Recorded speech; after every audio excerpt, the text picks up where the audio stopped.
Dans la partie précédente, on a vu combien l'histoire nous structure, que ce soit à l'échelle individuelle ou collective, dans un temps passé lointain ou plus récent, plus présent. On a vu la force des racines, des héritages, des traditions. Qu'est-ce que c'est que d'avoir un ancrage à une terre, à un peuple, à un pays, quel qu'il soit?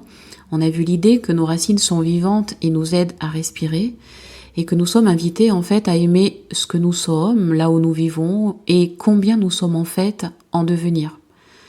Et on a commencé à toucher du doigt que l'idée de la vie individuelle et collective et de ces histoires-là qui nous orientent et convergent vers du fraternel, nous ouvre aussi à une dimension plus vaste, plus grande, plus universelle et je dirais même peut-être plus cosmique. Cette partie va être peut-être un peu plus courte, mais elle touche, à mon avis, un point essentiel, c'est-à-dire cette façon de converger du collectif vers l'universel. Et je dirais de l'unité du vivant et de la mémoire de la Terre à quelque chose en fait qui peut commencer à nous élever, voire nous transcender. Et on commence à aborder ici la notion et le concept d'unité, c'est-à-dire de non-dualité, c'est-à-dire quand tout converge et quand tout se rassemble et que quand tout prend forme et peut se voir en fait. Alors, quand on regarde par exemple la Terre depuis le ciel, toutes les frontières disparaissent. Et cette partie nous rappelle que nous sommes à la fois les héritiers d'un lieu, les gardiens d'une terre, de mémoire, de tradition, de savoir, mais que nous sommes bien plus qu'un collectif, nous sommes une humanité. Nous sommes un être vivant commun et nous avons donc de ce fait une histoire partagée. Alors il se dit qu'il existe un moment dans l'histoire humaine où notre regard a basculé, voire où notre conscience a commencé à s'ouvrir. Donc on raconte que lorsque les astronautes d'Apollo 8 ont vu pour la première fois la Terre se lever au-dessus de l'horizon lunaire, donc cette image que l'on appelle Earthrise, quelque chose a basculé en eux et toutes les images, les photos qui ont été faites et qui ont été partagées parlent de cette ouverture de conscience à quelque chose de plus grand, de plus vaste et de magnifique. Parce que là, il est évident que la beauté, l'harmonie sont des forces aussi d'unité. Donc la Terre, vue du ciel, n'apparaît pas seulement comme un territoire fragmenté, en nations, en culture, en zones, en territoire, en histoire, en famille, mais en fait elle apparaît vraiment comme un tout qui est à la fois solide, qui paraît stable, et en même temps qui paraît fragile, sans frontières visibles donc, et dans quelque chose qui est unifié, c'est comme un point au milieu du ciel. Et ce point, il est rond, il est bleu, il est beau, il est grand, et il est merveilleux, et il est inspirant. Donc ce regard, quand on élève le regard vers les étoiles, ou quand on est dans le ciel, dans une capsule, et qu'on peut le tourner vers la terre, nous enseigne quelque chose de vraiment fondamental. Donc nous sommes à la fois situés quelque part, et en même temps, nous appartenons à un ensemble beaucoup plus vaste. Nous sommes faits de la même terre, mais au sens planète, et nous sommes reliés à un ensemble sans limite qu'on appelle l'espace, et nous sommes donc les cellules d'un organisme vivant qu'on nomme la Terre, la planète Terre.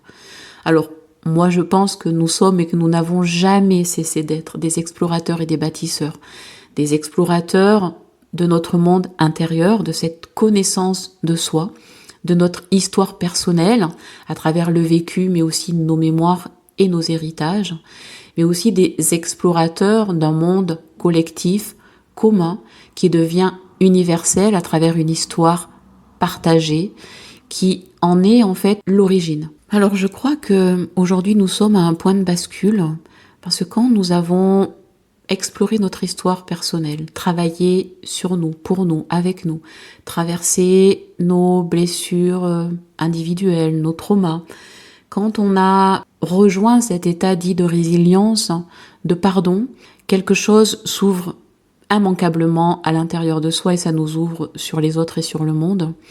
Et c'est cette histoire en fait de révélation, de transformation et de vivance, j'ai envie de dire, qui nous inscrit dans une histoire beaucoup plus vaste, beaucoup plus grande et qui donne une dimension à l'autre et je dirais à l'altérité.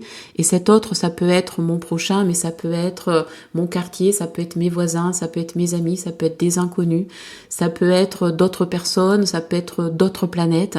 Et en tout cas, il y a une ouverture à quelque chose qui est au-delà de soi. Et cet au-delà de soi, en fait, il est infini. En tant qu'être humain, donc dans notre humanité, à la fois vulnérabilité et puissance, à la fois en tant qu'humain avec sa dimension divine. Donc on est là à apprendre à respirer et avoir un pied dans ces deux niveaux. L'humain et le divin, le fort et le fragile, le vulnérable et le puissant, la terre et le ciel, l'individuel et le collectif et l'universel et le cosmique. Notre regard en fait se tourne à l'infini et on se rend compte que habiter la terre, c'est se souvenir qu'il n'y a pas deux histoires, mais il y a simplement une seule histoire, insondable et vivante, dont chacun en fait en écrit une ligne, une partie, comme une partition. Comme si en fait la grande histoire était une œuvre musicale et que on écrit un opéra ou une œuvre classique, en tout cas peu importe, mais on écrit une œuvre et tous les instruments jouent leur partie. Qui fait de nous des vivants en fait? À cet endroit-là en fait, moi j'ai le sentiment que le terme histoire, qui appartient et se réfère à des dimensions reliées au temps et à l'espace, est un cousin très voisin et très proche du mot conscience. Parce que la conscience, paradoxalement, c'est cet état où il n'y a ni temps ni espace. Et c'est comme si l'histoire et la conscience, en fait, évoluent ensemble dans quelque chose qui est très, je dirais, matériel, structuré, organisé.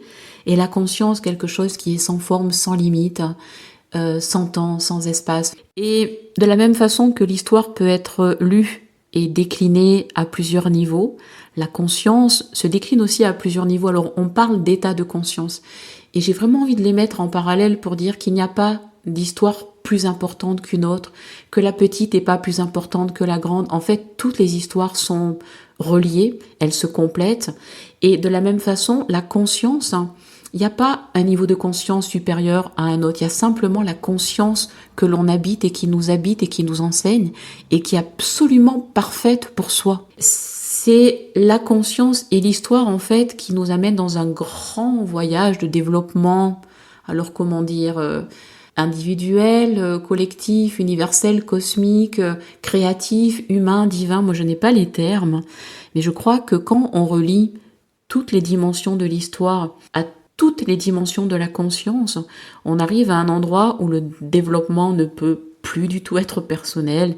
Il emprunte des voies individuelles parce que, évidemment, l'individu compte, mais il se nourrit de quelque chose de plus vaste, de plus collectif, de plus universel, et en tout cas de plus connecté à un sentiment d'unité, à une conscience d'unité, où les forces en jeu travaillent ensemble, où elles sont complémentaires, où elles ne sont plus en conflit. Alors dans la dernière partie qui va clore vraiment toute cette recherche sur l'histoire au sens très large, nous allons simplement relier, rassembler la paix avec le passé, l'amour avec le présent, la transmission avec chacun, la conscience dans une œuvre commune, l'espace avec le temps.